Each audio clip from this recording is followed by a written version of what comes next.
Hello, আসসালামু আলাইকুম guys. সবাই কেমন আছেন? আশা করি ভালো আছেন। আজকে আরেকটি নতুন রান্নার রেসিপি নিয়ে হাজির হলাম। আজকে রান্না করব কাঁচকলা দিয়ে ইলিশ মাছ। তাই প্রথমে আমি চুলায় কড়াই বসিয়ে নিলাম। কড়াইতে তেল দিয়ে গরম করে নিয়েছি। চুলা হাই হিটে রেখে গরম করে নেওয়ার পরে আমি এখানে এক এক করে আগের থেকেই ইলিশ মাছ ম্যারিনেট করে রেখেছিলাম তা তেলের মধ্যে এক এক করে ছেড়ে দিলাম। ভাজা পর্যন্ত অপেক্ষা করব। এর মধ্যে আপনাদের সাথে একটু সামান্য কিছু কথা শেয়ার করি। আমার ভয়েস তেমন সুন্দর না, ভয়েস নিয়ে কেউ কথা বলবেন না। আর আমার ভিডিওতে যদি বাইরের কোনো সাউন্ড আসে তাহলে সবাই ক্ষমার দৃষ্টিতে দেখবেন। আর সবাই আমাকে আমার ভিডিও ভালো লাগলে বা আমার ভিডিও যদি আপনাদের পছন্দ হয় তাহলে সবাই লাইক করবেন, কমেন্ট করবেন, পাশে থাকবেন। আর কমেন্টে জানাবেন যে আমার ভিডিও আসলে কীরকম হয়, ভালো না খারাপ। এই তো আপনার সাথে কথা বলতে বলতে আমার মাছ ভাজা হয়ে গেছে। এখন আমি এক এক করে সব নামিয়ে নেব। মাছ ভাজতে ভাজতে আমার একটা মাছ অল্প ভেঙে গেছে। এই তো এক এক করে সব তুলে নিচ্ছি। আমি মাছগুলো একটু লাল করে ভেজেছি। আমার কাছে মনে হয় লালচে করে ভাজলে মাছ খেতে খুব মজা হয়। আমি এখন ওই কড়াইতে আমি এখন পেঁয়াজ দিয়ে দেব।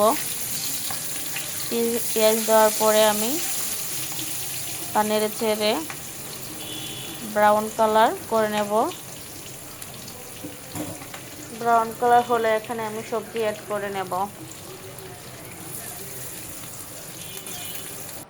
এত আমি নেড়ে চেড়ে নিচ্ছি।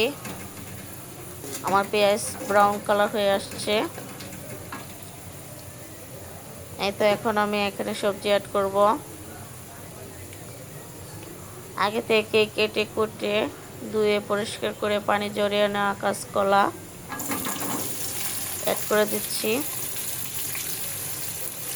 আমি এখানে এভাবে রান্না করি কারণ আমার মনে হয় এক্সট্রা তেল দিয়ে সবজি ভেজে নিলে তরকারিতে তেলটা বেশি হয়। যার কারণে আমি পেঁয়াজটা আগে ভেজে তেলে তারপরে আমি সবজিটা দিয়ে ভেজে নিই, যাতে তেলটা কম হয়। যারা তেল কম খান তারা এভাবে রান্না করে খেতে পারেন। তরকারির স্বাদ কিন্তু একই থাকে। আমি এখন কলাটাকে উলট পালট করে নেড়ে চেড়ে ভেজে নেব। এই তো নেড়ে চেড়ে নিচ্ছি। আমি কিন্তু চুলা হাই হিটে রেখেছি। এখানে আমি সবজি ভাজার জন্য অল্প পরিমাণের হলুদ আর লবণ অ্যাড করব। এই তো হাফ কাপ পরিমাণের হলুদ দিয়েছি। এখন আমি হাফ কাপ পরিমাপের লবণ অ্যাড করব। অ্যাড করা হয়ে গেছে। এখন আমি নেড়ে চেড়ে মিক্স করে নেব। তো নেড়ে চেড়ে মিক্স করে নিচ্ছি।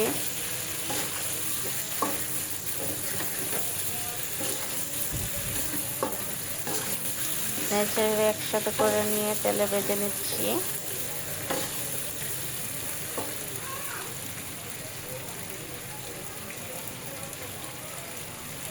কিছুক্ষণ পরে ফিরে আসবো,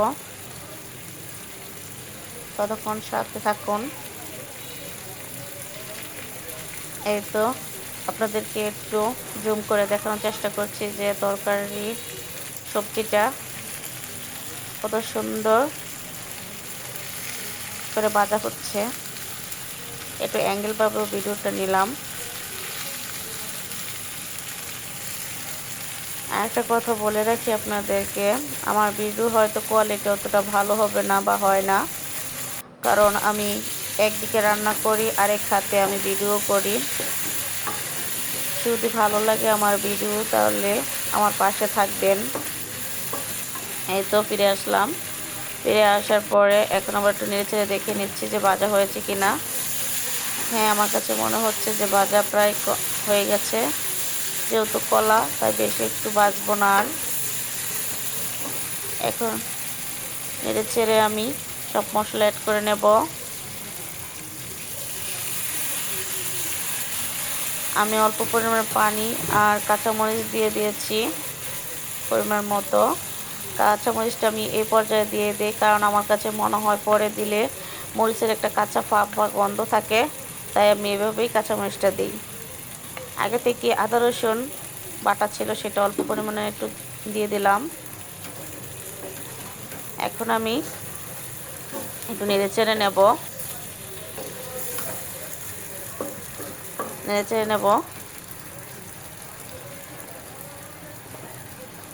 এখন সব মশলা এক এক করে দিয়ে দেব।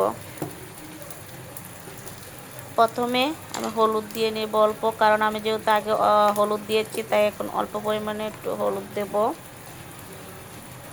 তারপর দিব এখানে আমি ধনিয়ার গুঁড়া পরিমাপ মতো।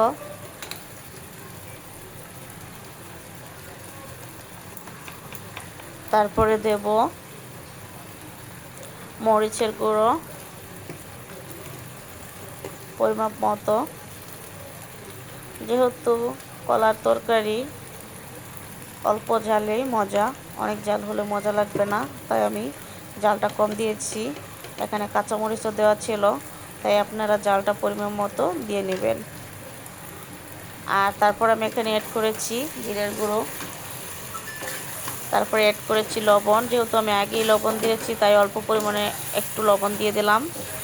এখন আমি সব কিছু ভালো করে নেড়েচেড়ে নিচ্ছি। নেড়েচেড়ে সব একসাথে সব মিক্স করে নিচ্ছি। মিক্স করা হয়ে গেলে আমি এখানে ঢাকনা দিয়ে ঢেকে দেব।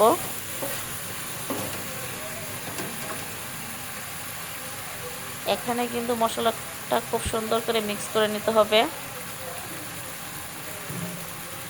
এই তো আমার মিক্স করা হয়ে গেছে। এখন আমি ঢাকনা দিয়ে ঢেকে দেব।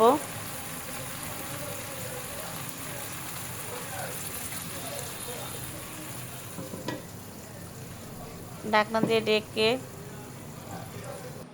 কষাবো সবজিটা।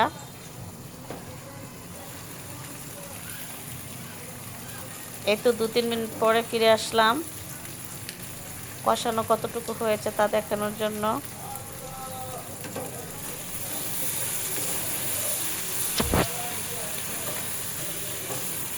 উলট পালট করে নেড়ে ছেড়ে দেখে নিচ্ছি সবজি কষা হয়েছে কিনা।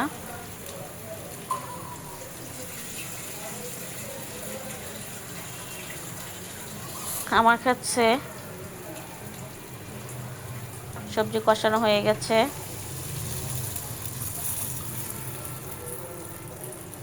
তাই আমি জল দিয়ে নিচ্ছি।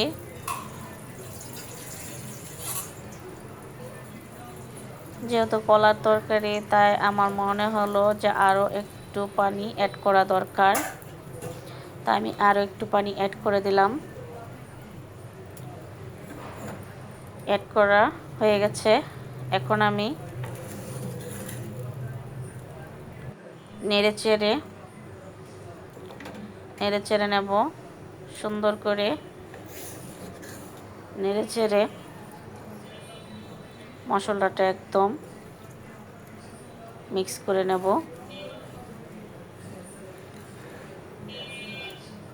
তারপর ঢাকনা দিয়ে ঢেকে দেব। ঢাকনা দিয়ে ঢেকে দেব। ফিরে আসবো 15 মিনিট পরে।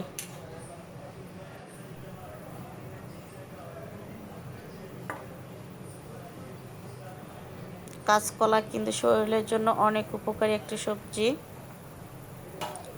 এই তো ফিরে আসলাম 15 মিনিট পরে। আমার তরকারিতে কিন্তু পাক উঠে গেছে। এখন আমি এখানে মাছ এড করে দেব।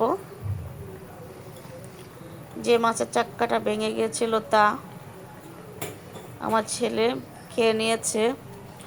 ও আবার মাছ ভাজা খুব পছন্দ করে, তাই মাছ ভাজা এমনিতে খেয়ে নিয়েছে।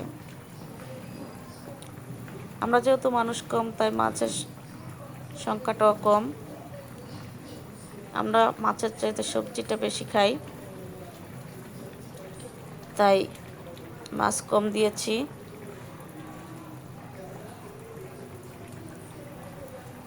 এত সুন্দর করে প্রসেসিং করে নিচ্ছি, তারপর আমি আবারও ডেকে দেব তরকারি।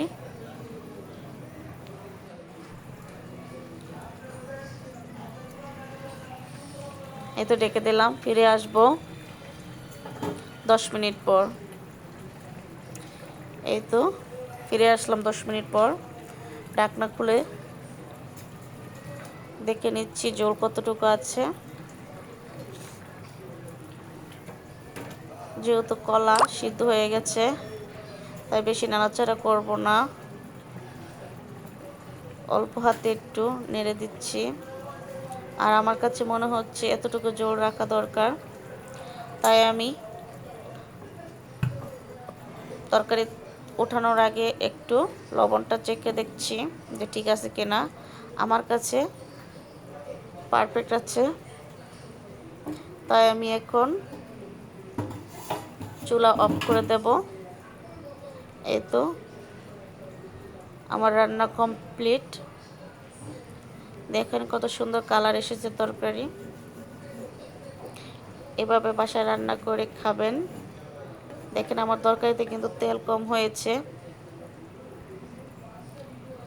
সাইড দিয়ে যে মশলাটা লেগেছিল তা আমি একটু সুন্দর করে তরকারির সাথে মিক্স করে নিচ্ছি। আমি এভাবে রান্না করে খাই, আপনারা ট্রাই করে দেখবেন একবার। দেখা হবে অন্য আরেকটা ভিডিওতে। আমার ইউটিউব চ্যানেলটা সবাই সাবস্ক্রাইব করে দিবেন। আল্লাহ হাফেজ।